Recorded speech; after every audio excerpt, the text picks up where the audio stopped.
Yaşantılarımı götür-qoy eləyəndə fərqinə varmışam ki, mənim həyatım hər zaman enişli yoxuşlu, gerintili çıxıntılı, sevincli kədərli, hər cür yaşanmış pis yaxşı anlardan ibarət olub. Və heç kim yanımda olmayanda hər daim özüm olmuşam öz yanımda. Hamı məni şən, pozitiv biri kimi tanısa da, bu əslində icebergin görünən tərəfi olub hər zaman. Mənim dərdlərimdən kimə nə? Hamının keçdiyi bu çətin dönəmlərdə mən də öz dərdimi anladım nəyə görə kimələrəsə dərd olum düşüncəsindən yanaşaraq çox şeyi bugünə qədər daxilən yaşamışam məsələn. Hisslərimi boğmuşam desəm də yalan olar, çünki mən mövqeyindən və niyyətindən asılı olmayaraq bu tip insanları küzlü hesab elədiyimdən əsla özüm belə davranmağı seçməmişəm. Xoşbəxtəmsə xoşbəxt, qəmginəmsə qəmgin, bir sözlə necə varamsa, olduğum kimi olmaq daha huzurlu hiss elətdirib məni özümə. Məkanından, insandan asılı olmayaraq bütün bunları 2 ildə, bəlkə də daha öncələrdən belə içimdə qırılıb tökülmüş körpü hisslərimin məcmusu kimi dilə gətirirəm bilmirəm amma necə olur olsun fərqi yoxdur. Keçən videoda dediyimdə ki, yaşadığım bütün hər şeyin arxasındayam, əslində bütün bu olanları nəzərdə tuturdum desəm, yanılmaram. Uşaqlıqdan bəri heç kim getməyən zamanlar dünyanın sonudur deyəndə bağçaya, qasırğadır deyəndə məktəbə, karantin vaxtı hətta ictimai nəqliyyat işləməyəndə belə SMS icazə ilə piyada hazırlıqlara, kəskin yağışlarda sınaqlara, qarda, boranda məşğələlərə, dərsə, imtahana görə bəzi əyləncələri yox deməyim, öz üzərimdə tətbiq etdiyim, belə desək, dırnaqarası sanksiyalar reallıqlardan başqa bir şey deyil. Mənim bu tərəflərimi bilməsəz də, sadəcə bilin istədim. Heç nə bu həyatda asan deyil. Bunu da bilin istədim. 9-cu sinifə qədər məni ətrafımdakıların heç tanımamış olması, şanslı bəxtəvər damğası vuraraq adlandırıb, bu cür yanlarımdan xəbərdar olmayanlar var idi məsələn. Bunları dilə gətirməsəm, bu cür adlandıranlar yenə də olacaq bilirəm. Amma bəlkə də xalq olaraq elə problemimiz budur. Bildi-bilmədi mühakimə eləmək. Yenə də toplumun yaşatdığı, özü bildi-bilmədi vurduğu mənəvi zərbə bəzən insanı bütün olanları dilə gətirməyə vadar eləyir. Şans bir qədər keçərli olur, əzizlərim. Əsas olan sənin məsuliyyətlərinə hansı aspektdən yanaşmağın və onu necə dəyərləndirməyindir. Xarakterimə bələd olaraq deyə bilərəm ki, bugünə qədər əlimdən gələnin ən yaxşısını etməyə çalışmışam. Bəli, qəbul. Mən biraz asta tərpənmiş ola bilərəm dərslərimə qarşı.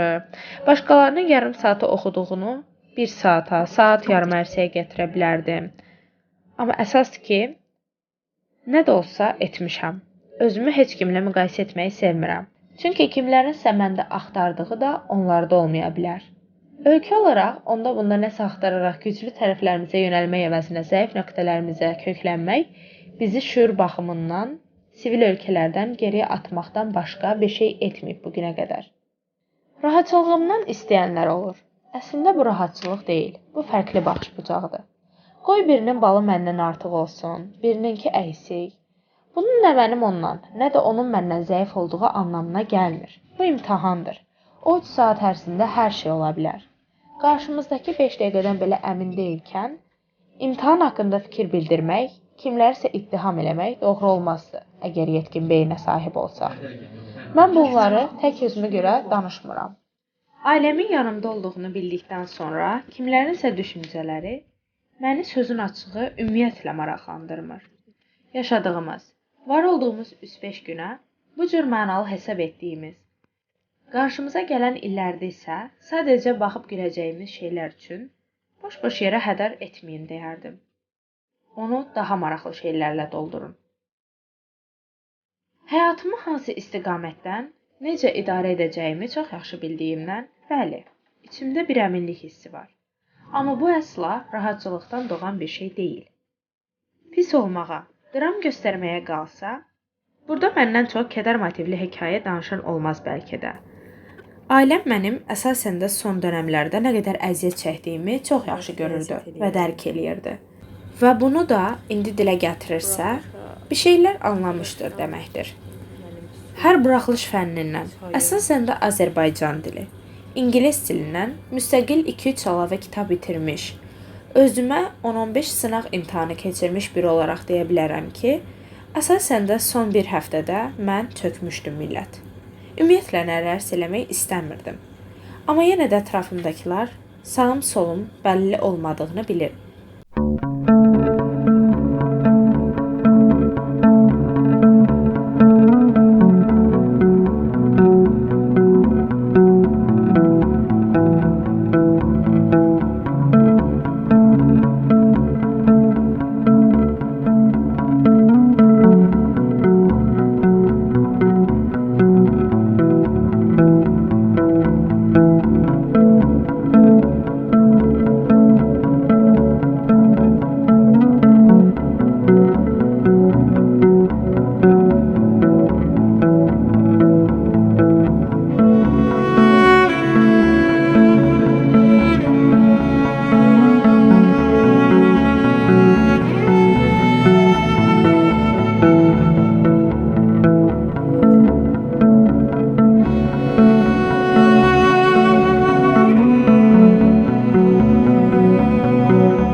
And it's easy to see you are that someone I've been trying to meet.